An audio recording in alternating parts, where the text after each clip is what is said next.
Higit 15,000 palitaw. Libreng natikpan po sa kauna-unang Palitaw Festival. Saan kayang barangay ito sa Dagupan City? Alamin natin sa Good News ni Idol Ruru Hugotero.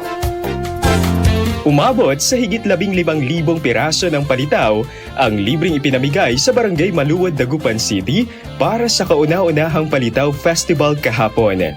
Tampok sa pagdiriwang ang street dancing parade at libreng patikim ng makulay at masarap na palitaw sa mga dumalo.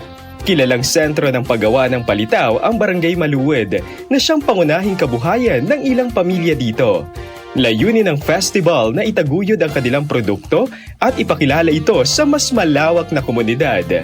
Bilang suporta sa mga lokal na negosyante, plano umano ng barangay na magtayo ng mga stalls at pasalubong center upang maging accessible sa publiko ang mga native na kakanin.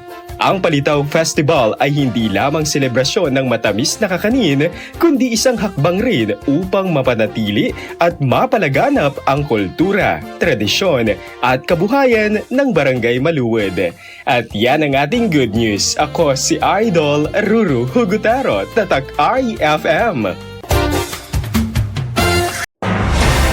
IFM News. IFM News. IFM News.